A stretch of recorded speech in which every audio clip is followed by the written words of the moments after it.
Hello friends, and welcome to this video for week 6 of the Spiritual Autobiography Project with the First Congregational Church of Crystal Lake. My name is Emily Davis. I am Associate Pastor at the First Congregational Church, and it continues to be my honor and my great pleasure to be sharing in this project with you. We are here for the penultimate video and series of writing prompts as we move toward the official close of this project, although unofficially you may continue to work on your spiritual autobiography project for days and weeks and gosh, even years to come. If this is your first time coming to one of these videos, I invite and encourage you to go check out the videos from weeks 1 through 5. Some of the foundational work that we have done is good for getting your energy flowing. There is an activity where you are invited to write a personal history timeline to start capturing some of the things you may want to write about. There's good stuff in those videos. If you are here though for week 6, welcome. I'm so glad that you have joined us again. A little preparation before we begin this week's writing. We are going to focus this week on writing about experiences of grief. So as we did a few sessions ago, I want to just start with a general and gentle trigger warning. I want you as a writer and as a person to take care of yourself however you need to as you engage these prompts. That may mean that as you write, as you work through these stories, you may need to reach out to trusted family and friends. Please do so.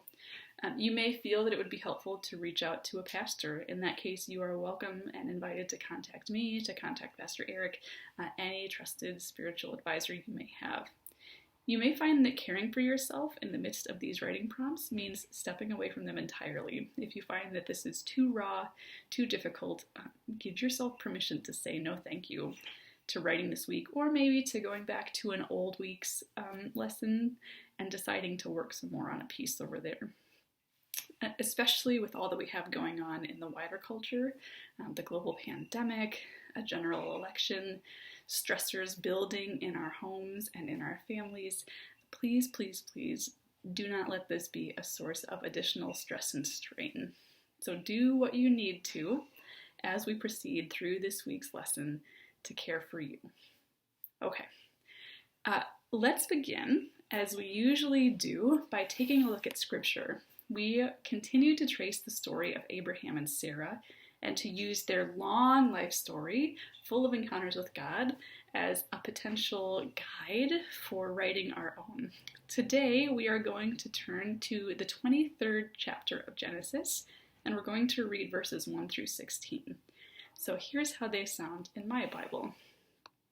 And if you have headers in your Bible, you may note the header. The header and title of this story in my Bible is Sarah's Death and Burial. So that tells you a lot about where we're headed. Sarah lived 127 years. This was the length of Sarah's life. And Sarah died at Kiriathabath, that is Hebron, in the land of Canaan. And Abraham went in to mourn for Sarah and to weep for her. Abraham rose up from beside his dead and said to the Hittites, I am a stranger and an alien residing among you. Give me property among you for a burying place, so that I may bury my dead out of my sight. The Hittites answered Abraham, Hear us, my lord. You are a mighty prince among us. Bury your dead in the choicest of our burial places. None of us will withhold from you any burial ground for burying your dead. Abraham rose and bowed to the Hittites, the people of the land, and he said to them, If you are willing that I should bury my dead out of my sight, hear me, and entreat for me Ephron and Zohar, so that he may give me the cave of Machpelah, which he owns. It is at the end of his field. For the full price let him give it to me in your presence as a possession for a burying place. Now Ephron was sitting among the Hittites, and Ephron the Hittite answered Abraham in the hearing of the Hittites, of all who went in at the gate of his city, No, my lord, hear me. I give you the field, and I give you the cave that is in it. In the presence of my people, I give it to you. Bury your dead. Then Abraham bowed down before the people of the land. He said to Ephron in the hearing of the people of the land, If you only will listen to me, I will give the price of the field, accept it from me, so that I may bury my dead there. Ephron answered Abraham, My Lord, listen to me. A piece of land worth 400 shekels of silver. What is that between you and me? Bury your dead. Abraham agreed with Ephron, and Abram weighed out for Ephron the silver that he had named in the hearing of the Hittites, 400 shekels of silver, according to the weights current among the merchants. I should say, because I noticed it while I was reading, and you may too, I am directly above our baby daughter, who is just about 6 months old, and her daddy. So if you hear jingle bells and squawks, hopefully they are happy sounds and not super distracting sounds. Thank you for your grace and forgiveness as our family navigates the global pandemic as well. Okay, turning back to Abraham and Sarah, a couple of questions to consider as you look toward this week's writing. Consider maybe pausing the story or pausing this video, returning to the story, go back and reread the passage. It's kind of a minute detail story, but there is some story happening there, and reflect on these questions. Amid his grief, what cultural practice does Abraham employ to try to honor his wife? He's engaging in some very specific cultural work here. Whom does Abraham encounter while trying to honor his wife? How do you think it might have felt to be Abraham and be so vulnerable, so foreign? He's in a strange land at such a particular painful time in his life. How did the majority culture of this land that he was in, where Abraham is the outsider, respond to Abraham's request? And then, if you're interested, kind of thinking about his experience as a grieving husband, as someone who needs to do the hard work of burying dead, right? All of these pieces that need to be taken care of after we have lost a loved one. What family or cultural traditions do you observe during times of grief and mourning as a way of marking that things have changed? Are there pieces that you always observe as far as you can tell, and what do they have to do with the culture of your upbringing or your current living? And you can consider that a bonus prompt for the week if you would like. Cultural expressions of grief could be interesting. But when you're ready to begin the official work for this week, you can come on back. If you've paused the video, you can come on back, and we'll start with a prompt that can maybe ease us in to the topic of grief without going really deep right away. We're going to get deep a little bit later. But here's kind of a softball that we can lob to ourselves as we start digging into this week's content. For a lot of us, before we were even fully able to understand grief and loss, maybe when we were children or quite young, we experienced a parting. You may have lost a grandparent at a young age, a family pet. It could be that in your family there was a really significant loss when you were young that you've only begun to process later on, moving into adulthood. But we often begin our experiences of grief when we are small, when we are in our childhood, in our adolescence. And so we hook on to things differently in those times than we do in our adulthood. And so I want you to think about food and dishes and meals during times of grief and loss. What foods did your family of origin associate with grief? Was there always a specific dish or a type of dish that was served around such times? Or was there a community of faith maybe that put on a meal after memorial services? I can tell you, my mother's family is from Quincy, Illinois, and every time a family member in Quincy has passed, we have had a potluck meal put on by the church ladies at Salem Evangelical United Church of Christ. And so in my earliest childhood, I can remember attending a great-grandparent and a grandparent's funeral, and then having this meal, this potluck meal. So I want you to write about, if you can, a memory of food. Maybe the meal itself, describing the elements, maybe the company at the meal, maybe the person or persons who prepared it. Write about food in a time of grief and try to keep your focus pretty well on the food. I mean, the larger story will be in the background, but write about the food. Pause the video, and when you're ready, come on back for prompt number 2. Okay, here's our second prompt. Let's look again to Abraham and Sarah in our Bibles. Abraham mourns Sarah's death by staying beside her and weeping for her.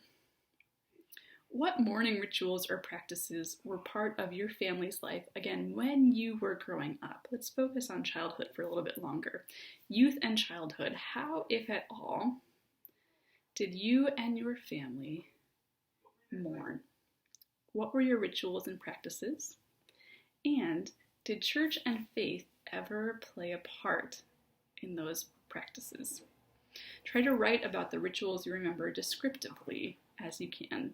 So try to tell a story, youth and childhood, rituals and practice around loss and mourning and grieving. Pause the video when you're ready, come on back. Okay, prompt number 3. As we mentioned earlier in this video, when Sarah dies, she and Abraham are in a foreign land. They are outsiders once again in the midst of their story. So for this third prompt, I want you to describe a time when you have been vulnerable in a foreign land, either literally or metaphorically, and you had to ask for help. This may or may not be a grief-linked story for you. If you can't think of a time when you have been an outsider, a foreigner in a foreign land, has there ever been a time when someone in a foreign land was vulnerable before you? Try to write a story, or a paragraph, I guess, about a time when you have been vulnerable in a foreign land, literally or metaphorically, or when the tables were flipped and you welcomed a foreigner. Take a few minutes, pause the video, come on back when you're ready for prompt number 4. For prompt 4, we are going to look directly at the divine. We may have to wear a veil afterward like Moses, who knows.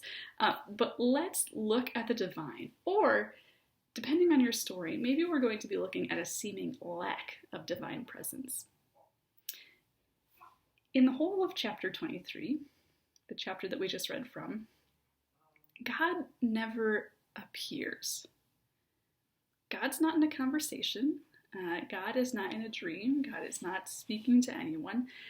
God is not even there as someone to whom Abraham is praying and making offerings. And this is a pretty significant deviation from how the Abraham and Sarah story goes. God is always really active and really conversational and giving directions and offering ideas and suggestions. And it's just not in this chapter.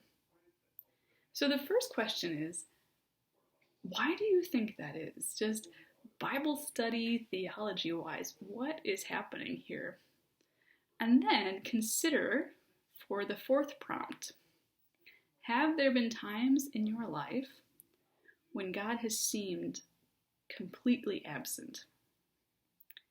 If so, how was that for you? And if not, why do you think that is? Pause the video, do a little writing, and when you're ready, come on back for the final prompt this week. Final prompt. I want you to bring to mind a time in your life when death was very near to you. Here comes that trigger warning again. Take care of yourself as you do this work. Remember that even old grief can erupt in brand new ways in unexpected times. So call friends, call family, walk away, do whatever you need to do. But I want you to think about a time in your life when death was very near to you. Maybe it was a loss, the loss of a parent, a spouse, a child, a friend. Or maybe there was a life-threatening illness in your family. It could be that there was a traumatic event that you directly witnessed, or even a near-death experience for you personally. Try to call it to mind and then just write the story. Some details you might include, inspired by Abraham and Sarah. Were you in a foreign place or a familiar one? Who was with you at that time and what was your relationship, if any, to them? Was God obviously present, or did God seem to be missing? There are all kinds of things you could add into this, but write the story if you have the heart space and the head space to do so.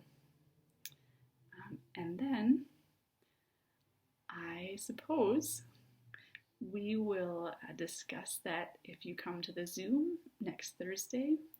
Again, I am happy to be in dialogue with just you about what you're writing. I have so enjoyed the phone calls and the Zoom conferences and the emails that I've received from some of you to do one-on-one work on your writing and your storytelling and just sharing these sacred pieces of our lives. So please continue to reach out in that way. And I will see you back here next week for our final video full of prompts to round out the formal part of our spiritual autobiography writing process, knowing that we will continue to tell these stories and live these stories for a great deal of time to come. Thank you so much for being here all. Take good care of yourself this week, and I will look forward to seeing you very soon. Bye-bye.